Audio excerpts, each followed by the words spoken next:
Assalamu alaikum everyone and welcome to KC 100 Index Show where every week we discuss, analyze and study the stock market trend. जी हाँ viewers, उम्मीद है आप लोगों की ईद की छुट्टियां बहुत अच्छे से गुजर गई होंगी। अब क्योंकि छुट्टियां खत्म हो रही हैं, काम शुरू हो रहा है, तो देख लेते हैं जी कि लास्ट वीक क्या क्या हुआ और कौन कौन सी खबरें आई। उम्मीद है आपकी छुट्टियां अच्छे से गुजरी होंगी। हमने ईके ग्लोबल वॉच लिस्ट में कुछ शेयर्स डिस्कस किए थे जिन्होंने बहुत ही शॉर्ट पीरियड के अंदर अपने टारगेट्स को मीट किया और कुछ शेयर्स अपने ट्रैक पे हैं, तो उम्मीद है आप सब लोगों ने पैसे बनाए होंगे। हमारे पास वीकेंड पे कुछ अच्छी खबरें आई हैं जो आज के इस प्रोग्राम में हम डिस्कस करेंगे और हम ये भी डिस्कस करेंगे कि आइंदा आने वाले वीक में मार्केट का ट्रेंड क्या रहता है। So let's not waste the time, let's get right into the show. My name is Ehtisham Khan and you are watching KC 100 index show.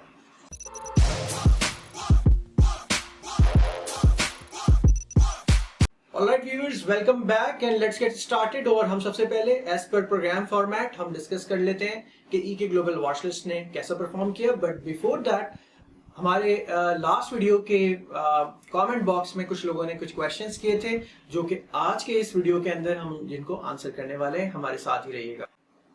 Alright viewers, ईके ग्लोबल वॉच लिस्ट पे हम जरा सा नजर डाल लेते हैं। हमारे स्टॉक्स सबसे पहले जो सबसे अच्छा परफॉर्म करके गए वो था हपको। बाइंग जोन जो डिफाइन की गई थी उसी जोन पे आके बाउंस बैक होता है बहुत अच्छे तरीके से। ये अपवर्ड मूवमेंट इसकी मुकम्मल हुई, इसने अपने टारगेट को मीट किया। नंबर 2 पे हमारा शेयर था टीआरजी। बाइंग जोन पे हिट होता है और टारगेट प्राइस को इसने एग्जैक्टली हिट किया और इसने टारगेट को अपने मीट कर लिया। हमारा तीसरा शेयर है पीआरएल। पीआरएल भी हम देख रहे हैं कि इसने अच्छे लोज बनाए।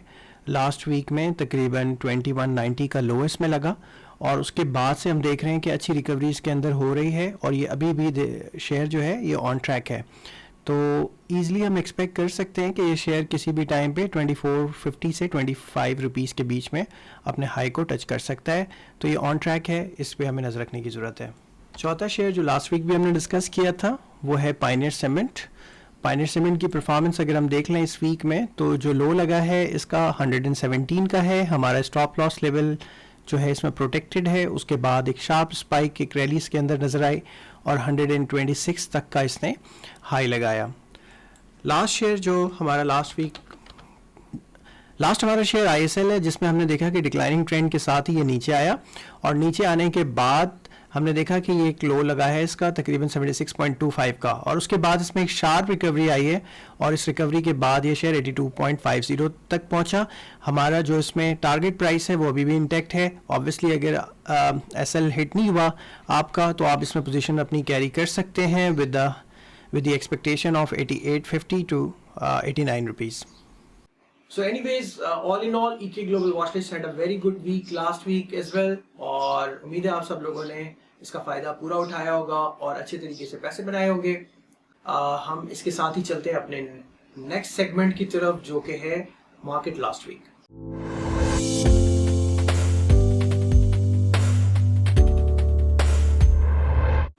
ऑलराइट व्यूअर्स, जैसा कि आप जानते हैं कि इस सेगमेंट के अंदर हम डिस्कस करते हैं वो तमाम डेटा, वो तमाम नंबर्स, वो तमाम इंपॉर्टेंट न्यूज़ जो कि लास्ट वीक आई और जिसका इम्पैक्ट हमें आइंदा आने वाले वीक के अंदर भी नजर आ सकता है। तो चलिए देख लेते हैं। सबसे पहले फिर जैसे कि हमने अपनी लास्ट वीडियो के अंदर डिस्कस किया था कि इन्फ्लेशन के नंबर के ऊपर मार्केट में इम्पैक्ट हो सकता है, तो ऑब्वियसली मार्केट में हमें मंडे वाले दिन एक प्रेशर नजर आया। लेटर ऑन हमें मार्केट में एक रिकवरी नजर आई, खासतौर पर पावर सेक्टर के अंदर हमें एक रिकवरी नजर आई जो खासतौर पर ईसीसी की अप्रूवल हुई आईपीपी की पेमेंट्स के ऊपर। आपको याद होगा कि लास्ट वीक हमारे वॉच लिस्ट पे सबसे नंबर 1 पे शेयर था हपको और हमें नजर आया कि हपको ने इस खबर के आने के फौरन बाद अपने टारगेट प्राइस को जो हमने पहले डिस्कस करके रखा हुआ था उसको एग्जैक्टली उसने हिट किया।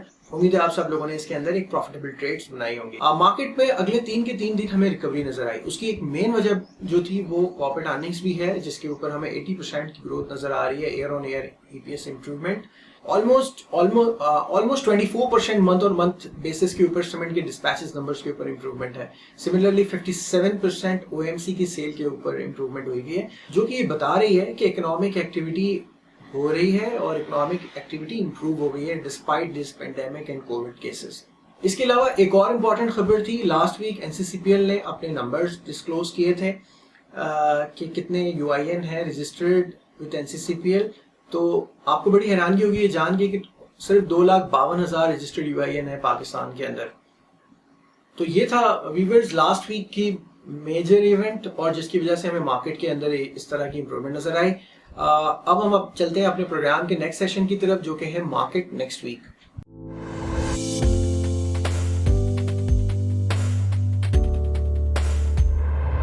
अच्छा, ड्यूरिंग द ईद हॉलीडेज हमारे पास कुछ खबरें आई जो कि आइंदा आने वाले वीक के अंदर हमें इम्पैक्ट कर सकती हैं। उसमें सारे फहरिस्त थे MSCI का सेमी एनुअल रिव्यू। उसमें हमने देखा कि पाकिस्तान का वेट स्लाइटली इन्होंने इंचअप किया है और स्टैंडर्ड इंडेक्स से OGDC को निकाल के लकी सीमेंट को ऐड कर दिया है। इसी तरह स्मॉल कैप इंडेक्स से इन्होंने 4 स्टॉक्स को निकाल दिया है, जिसमें नेशनल बैंक है, पैकेजेस है, इंडस है, लकी सीमेंट है और TRG को ऐड कर दिया है। अच्छा, लकी को स्मॉल कैप से निकाल के स्टैंडर्ड इंडेक्स के अंदर ऐड कर दिया। तो ओवरऑल ऑब्वियसली हमें कुछ इनफ्लो, एडिशनल इनफ्लो नजर आ सकता है इस रीबैलेंसिंग की वजह से। इसी तरह लास्ट वीक दुबई के अंदर स्टेट बैंक के गवर्नर ने कुछ स्टेटमेंट्स दी हैं इकोनॉमी से रिलेटेड, जिसमें उन्होंने बात की है कि नेक्स्ट ईयर की GDP ग्रोथ जो है वो तकरीबन 3% को फोरकास्ट कर रहे हैं, उससे अगले साल की 4% और उससे अगले साल की 6%। सो गोया वीवर्स अगले 4-5 सालों के अंदर ऑलमोस्ट 5 से 6% की GDP ग्रोथ हम ऑफिशियली इस वक्त फोरकास्ट कर रहे हैं। अगर हम IMF की खुद की भी फोरकास्ट देख लें नेक्स्ट ईयर की, तो वो तकरीबन 4% के करीब है। इसके साथ ही साथ उन्होंने इस बात का भी इंदिया दिया है कि हमारे तमाम इकोनॉमिक इंडिकेटर्स गोइंग फॉरवर्ड काफ़ी स्ट्रॉन्ग हैं despite this Covid situation, despite this pandemic. तो अल्लाह का शुक्र है व्यूअर्स, जो हमारे अपने आदाद शुमार हैं मईशत के वो काफ़ी बेहतर हैं, काफ़ी इम्प्रूविंग हैं। और अब हम जरा सा ट्रेंड एनालिसिस कर लेते हैं और हम देख लेते हैं कि मार्केट में ट्रेंड की क्या क्या पॉसिबिलिटीज हैं और मार्केट किस किस तरह से रिएक्ट कर सकती है। जैसा कि हमने लास्ट वीक में डिस्कस किया था कि मार्केट लास्ट वीक एक दिन पॉजिटिव थी, उसके बाद 4 दिन लगातार नेगेटिव रही। इसी तरह जो गुज़िश्ता वीक है उस वीक में मार्केट की शुरुआत नेगेटिव कैंडल से हुई, ये आप देख सकते हैं नेगेटिव कैंडल, और उसके बाद लगातार 3 दिन मार्केट ऊपर गई है। तो गोया कि जो लो लगा मार्केट का वो 43,630 का लो लगा, और उसके बाद मार्केट रिकवर हुई अगले 3 दिनों पे, और रिकवर होके जो हाई लगा है मार्केट का वो 45,245 का हाई लगा है। आपको याद होगा हमने लास्ट वीक डिस्कस किया था कि 43,400 का लेवल एक इम्पॉर्टेंट सपोर्ट जोन है और मार्केट यहाँ से सपोर्ट ले सकती है। तो ऐसे ही हुआ कि मार्केट ने उस जोन से बाउंस बैक हुई और बाउंस बैक होकर मार्केट ऊपर की तरफ चली गई। अच्छा, अब क्या हो रहा है मार्केट के अंदर, थोड़ा सा हम इसकी डायरेक्शन के ऊपर नज़र डाल लेते हैं। तो हमें नज़र आ रहा है कि ये जो ट्रायंगल फॉर्मेशन मार्केट की एक बन रही है, उस ट्रायंगल फॉर्मेशन के अंदर लोअर रेंज मार्केट की डिफाइन हो चुकी हुई है, जो कि राइट नाउ 43,400 है। इसी तरह से जो अपर रेंज है वो मार्केट की बहुत क्लियरली डिफाइन हो चुकी है 46,000 की। अच्छा, अगर मार्केट यहाँ से डबल टॉप वाली सिचुएशन बनाती है, लाइक फॉर एग्जांपल जिस तरह यहाँ पे मार्केट ने 46,000 को टच किया, उसके बाद दोबारा 46,000 को टच किया, तो डबल टॉप की फॉर्मेशन बना के मार्केट अगर नीचे निकलना चाहे तो इस जोन को ब्रेक करके निकल जाएगी। हाउएवर अगर मार्केट का कोई ब्रेकआउट आता है क्लियर लेवल के ऊपर, सस्टेनेबल लेवल के ऊपर, जिसके चांसेस इस वक्त ज़्यादा हैं क्योंकि मार्केट के अंदर इस वक्त हायर हाइज लगे हुए हैं और हायर लोज हैं। इसके अलावा अगर हम मोमेंटम की बात कर लें तो मोमेंटम पे आप देख सकते हैं कि मोमेंटम के अंदर ऑल्दो इंडेक्स में हाई नहीं लगा बट मोमेंटम के ऊपर यहाँ पे हाई लगा हुआ है, विच इंडिकेट्स कि मार्केट की जो डायरेक्शन है ओवरऑल वो अपवर्ड डायरेक्शन है। अच्छा, दूसरी चीज़ अगर हम बात कर लें कि कंसोलिडेशन का फेस वो भी ओवर होता हुआ नज़र आ रहा है। उसकी एक वजह यह है कि मार्केट ने जो जिगजैग फॉर्मेशन में कंसोलिडेशन की थी उसका एक क्लियर पैटर्न जो यहाँ पे नज़र आ रहा है कि A B C D E formation के ऊपर हमें पता है कि सिमेट्रिकल ट्रायंगल की फॉर्मेशन ख़त्म हो जाती है, तो वो भी यहाँ पे अपेरेंटली ऐसा लगता है कि वो फॉर्मेशन यहाँ पे कंप्लीट हो गई है और अब market is all set for the new high. और जैसे ही मार्केट 46,000 के बैरियर को ब्रेक करेगी हमें इसकी कंफर्मेशन मिल जाएगी। एट द सेम टाइम जो हमें रिस्क है वो बड़ा क्रिटिकली डिफाइन करके रखना है on the lower side, which is again 43,400 का लेवल जो हमने लास्ट वीक भी डिस्कस किया हुआ था। अच्छा, अब 43,400 का लेवल इंपॉर्टेंट क्यों है, थोड़ा सा हम इसकी सिग्निफिकेंस के ऊपर भी नज़र डाल लेते हैं। जैसे लास्ट वीक आप लोगों ने सवाल किया था कि थोड़ा सा हमें अब अगर इन डेप्थ एनालिसिस हो जाए इंडेक्स की, तो मैं आपको बताता चलूँ कि ये एक जोन है 43,400 का लेवल जहाँ से मार्केट बहुत दफ़ा पलट कर ऊपर गई है। आपको याद होगा मार्केट ने यहाँ पे भी जो हाई लगाया था वो 43,450 का था। उसके बाद इस एरिया के ऊपर भी जो मार्केट का हाई लगा वो लगभग 43,700 के करीब, और फिर जब मार्केट ने ब्रीफली इस लेवल को पेनिट्रेट किया था, ये भी 43,400 का लेवल था, बट उसके फ़ौरन ही अगले दिन हमने बाउंस बैक देखा, मार्केट रिकवर हो गई। सिमिलरली जब मार्केट ऊपर गई 45,600 तक, तो भी बाउंस बैक होके 44,400 के करीब बाउंस बैक हुई थी। तो 44,400 का लेवल अपेरेंटली एक स्ट्रॉन्गेस्ट सपोर्ट जोन है, जिसकी सिग्निफिकेंस माजी में भी हमने देखी हुई है। तो हमें लगता यह है कि मार्केट इस जोन से बाउंस बैक हो सकती है। अगर हम लॉन्ग टर्म सपोर्ट पे नज़र डाल लें तो हमें नज़र आता है कि मार्केट की जो इस वक्त जो रीसेंट लो है 44,100, इसकी भी एक सिग्निफिकेंस है, क्योंकि ये लॉन्ग टर्म सपोर्ट जोन से मार्केट हिट होके ऊपर आई हुई है। तो जो फ्यूचर प्रोजेक्शन है अगेन उसके ऊपर हम बात करते चलें कि मार्केट की डायरेक्शन इस वक्त अपेरेंटली ऊपर की तरफ ज़्यादा है, और मार्केट में बहुत ज़्यादा चांसेस हैं कि अगर मार्केट जैसे ही 46,000 का लेवल क्रॉस करेगी, मार्केट अपने प्रीवियस हाई लाइक 47,000 के करीब पहुंच जाएगी, और वंस 47,000 का हाई ब्रेक होता है तो फिर हमें इसकी प्रोजेक्शन जो कि फिबोनाची की एक्सटेंशन है, उसको हमें देख के हम इसकी आगे की फ्यूचर प्रोजेक्शंस के ऊपर भी हम थोड़ा सा नज़र डाल लेते हैं। तो अगर मार्केट ने 47,000 के बैरियर को भी क्रॉस कर दिया तो फिर हम मार्केट की फ्यूचर डायरेक्शन जो कि तकरीबन 48,800 48,900 के करीब है, मार्केट वहाँ जाती हुई नज़र आ सकती है।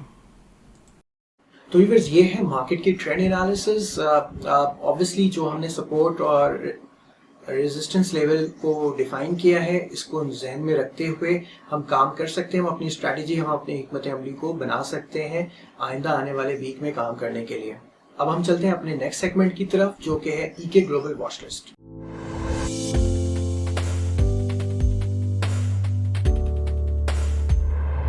ऑलराइट व्यूअर्स, ईके ग्लोबल वॉच लिस्ट में जैसा कि आप जानते हैं कि हम डिस्कस करते हैं वो तमाम स्टॉक्स जिसमें हमें पोटेंशियल नजर आता है कि वो आइंदा आने वाले दिनों में बेहतर परफॉर्म कर सकते हैं। तो इनमें से कुछ स्टॉक्स ऐसे हो सकते हैं जो विद इन अ वीक अपने टारगेट को मीट कर लेते हैं, कुछ ऑन ट्रैक रहते हैं कि वो आइंदा आने वाले वीक में भी अपने टारगेट्स को मीट कर सकते हैं। तो आप अपने टारगेट्स को ध्यान में रखते हुए, अपने स्टॉप लॉसेस को ध्यान में रखते हुए, अपनी स्ट्रैटेजी को सामने रखते हुए आप इसमें काम कर सकते हैं। तो हम चलिए नजर डाल लेते हैं और देखते हैं कि हमारे पास कौन कौन से हाई मोमेंटम स्टॉक्स हैं जो नजर आ रहे हैं नेक्स्ट। ईके ग्लोबल वॉच लिस्ट में हमारा जो पहला शेयर है वो है लकी सीमेंट। लकी सीमेंट में अगर हम देखें तो एक क्लियर रेंज बनी हुई है, लास्ट वीक के अंदर एक फॉलो थ्रू भी हमें नज़र आया था, और इसका जो प्रीवियस हाई था 849 का, इसको इसने लास्ट वर्किंग डे के ऊपर बहुत सक्सेसफुली ब्रेक किया है। मोमेंटम में हमें एक पावर नज़र आ रही है, बहुत ज़्यादा चांसेस हैं कि लकी सीमेंट अपने प्रीवियस हाई को रीटेस्ट करे, और हम इस वक्त लकी सीमेंट में अपनी पोजीशन बिल्ड कर सकते हैं securely with the stop loss of 865। हम इजीली टारगेट कर सकते हैं 903 रुपीज़ के ऊपर। ईके ग्लोबल वॉच लिस्ट में हमारा सेकंड शेयर जो है वो है टीआरजी। टीआरजी को अगर हम ज़रा नज़र डाल लें तो टीआरजी पे हमें नज़र आता है कि टीआरजी ने अपने सपोर्ट जोन से सपोर्ट लेके दोबारा ही बाउंस बैक हो रहा है, और बहुत ज़्यादा चांसेस हैं कि अपने प्रीवियस हाई की तरफ रिटेस्ट हो। तो 185 का हम टारगेट अगेन कर सकते हैं टीआरजी में with the stop loss of 155 rupees. हमारा थर्ड शेयर जो है वो है यूनिटी फूड। अच्छा, यूनिटी फूड के अंदर इस वक्त थोड़ा सा ये रेजिस्टेंस जोन के करीब है, once it will surpass the 37 rupees का लेवल, उसके बाद हम इसके अंदर सिक्योरली पोजीशन बना सकते हैं। तो थोड़ा सा हमें वॉच हम कर सकते हैं इन लेवल्स के ऊपर, और स्टॉप लॉस को क्रिटिकली डिफाइन करके हम इसमें पोजीशन बना सकते हैं एंड ईजिली टारगेट कर सकते हैं 40 rupees plus from these levels. Last week जिस तरह पीआरएल हमने अभी डिस्कस किया कि पीआरएल ने अभी भी वो मोमेंटम बाकी है और ट्रेंड अभी तक इंटैक्ट है, तो पीआरएल को हम अगेन टारगेट इजीली कर सकते हैं फॉर 2440 से 2450 के बीच में। नेक्स्ट हमारा शेयर है ईफर्ट, बट ईफर्ट को क्रिटिकली एनालाइज करने की ज़रूरत है। एक लॉन्ग टर्म चैनल के अंदर ये शेयर फंसा हुआ है, और 69 रुपीज़ के करीब इसमें बहुत ज़्यादा रेजिस्टेंस आती है। आई थिंक अगर ये 69.50 का लेवल सरपास करता है तो हम इसमें पोजीशन बिल्ड कर सकते हैं एंड ईजिली टारगेट कर सकते हैं इसको from 74.50 to 75 rupees. But again entry हम 69.50 के बाद ब्रेकआउट के ऊपर हम इसमें पोजीशन अपनी बिल्ड करेंगे। ऑलराइट व्यूअर्स, तो ये थे ईके global watch list, but before investing do your own research, अपनी एनालिसिस करने के बाद ही आप इसके अंदर इन्वेस्टमेंट किया करें। अब हम चलते हैं अपने शो के लास्ट सेगमेंट की तरफ, जो कि है इंटरैक्टिव सेशन।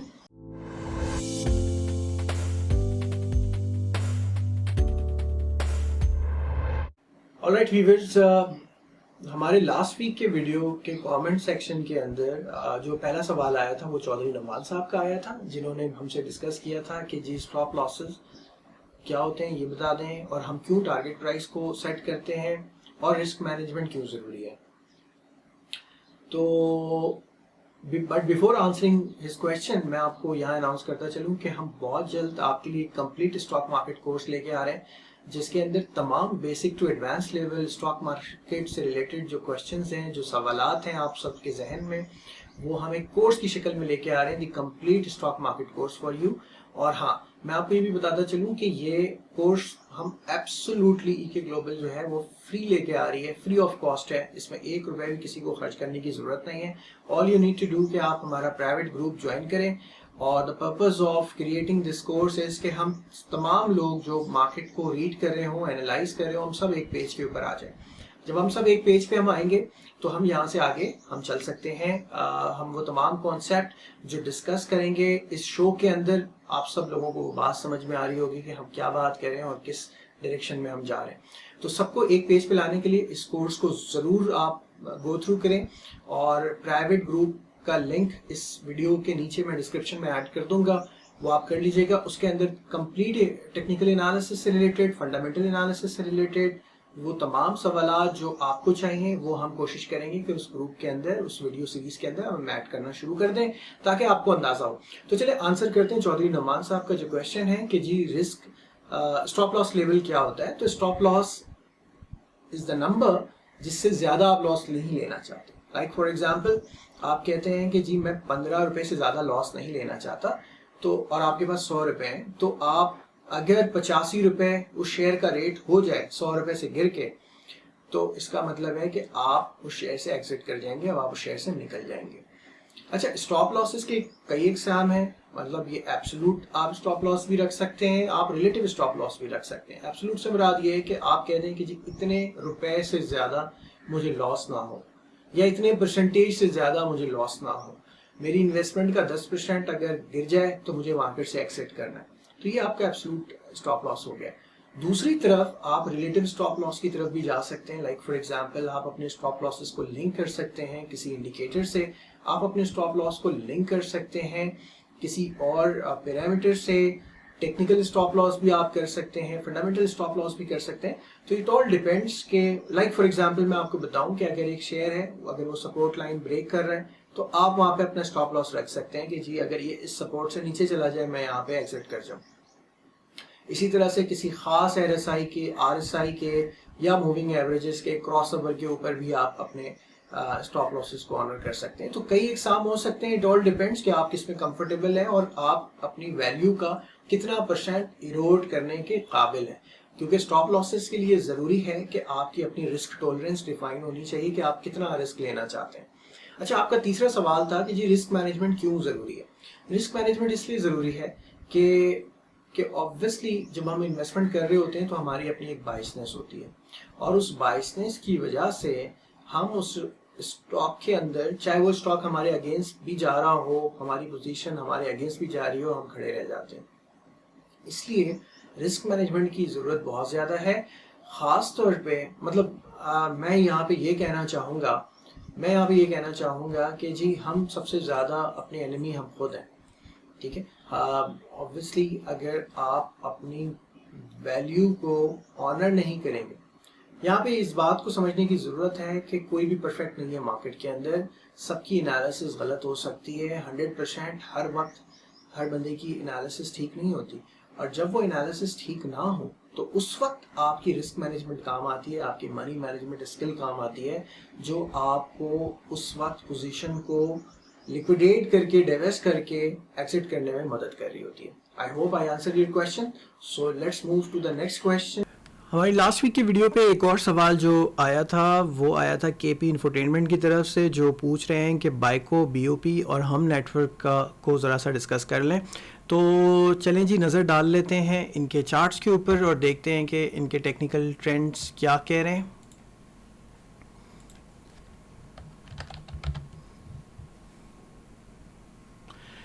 बीओपी का अगर हम टेक्निकल ट्रेंड चेक करें तो हमें नज़र आ रहा है कि बीओपी एक लॉन्ग टर्म कंसोलिडेशन के अंदर इस वक्त ट्रेड कर रहा है और अभी तक इसमें कोई क्लियर इंडिकेशन नहीं आई हुई है दोनों तरफ। सो ऑब्वियसली इन लेवल्स के ऊपर जहाँ पे ये इस वक्त ट्रेड कर रहा है, एक ओवरसोल्ड रीजन के अंदर डेफिनेटली ट्रेड कर रहा है, तो हम इसमें आइंदा आने वाले दिनों में किसी भी टाइम पे एक अपवर्ड रिस्पाइट ज़रूर देख सकते हैं।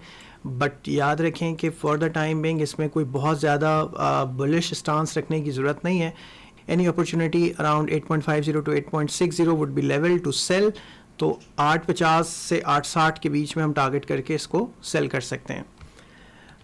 नेक्स्ट जो इनका शेयर था वो इन्होंने पूछा था बाइको के बारे में।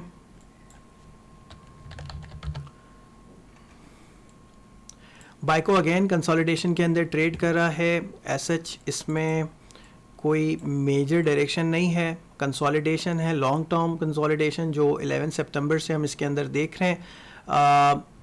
तो के अंदर लॉन्ग टर्म कंसोलिडेशन हम विटनेस कर रहे हैं जो कि लास्ट ईयर सितंबर से शुरू हुआ था और अब तक ये ज़िगज़ैग फॉर्मेशन के अंदर हम देख रहे हैं कि इसकी फॉर्मेशन है। एसएच इसमें कोई इंडिकेशन नहीं है बाइंग की for the time being. I think any position above 10.50 to 10.60 would be a entry level.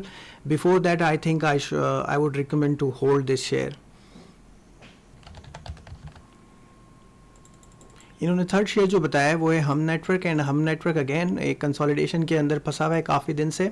So obviously sell is not recommended right now. इसमें सेल आप नहीं कर सकते, होल्ड कर सकते हैं अपनी पोजीशन को with the stop loss of 5.20। 5 रुपये 20 पैसे के स्टॉप लॉस के साथ आप इस पोजीशन को होल्ड कर सकते हैं। And I think any opportunity around 8.20 to 8.30 would be a level to sell. अच्छा, चौधरी नुमान साहब का एक सवाल और जो रह गया, उन्होंने ये पूछा हमसे कि टारगेट प्राइसेस क्या होती हैं और किस तरह से हम टारगेट प्राइसेस डिफ़ाइन करते हैं। तो नुमान साहब, इसका सिंपल सा जवाब ये है कि अगर किसी पर्टिकुलर एरिया पे अगर हमें कोई रेजिस्टेंस नज़र आ रही है या हमें नज़र आता है कि पर्टिकुलर लेवल के ऊपर कोई सप्लाई है, लाइक फॉर एग्जांपल इधर हम नेटवर्क आप चेक करें कि हम नेटवर्क पे 8.38 का एक दफ़ा हाई लगा, दूसरी दफ़ा भी हमने हाई देखा लगभग 8.20 का।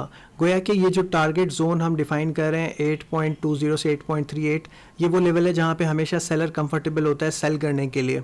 तो ऑब्वियसली आप टारगेट डिफ़ाइन कर सकते हैं। अगर आप यहाँ पे 5 रुपये 20 पैसे या 5 रुपये 40 पैसे पे एंटर हो रहे हैं तो आप 8 रुपये 30 पैसे 40 रुपये की प्राइस को टारगेट प्राइस बना के आप इसमें एंटर हो सकते हैं।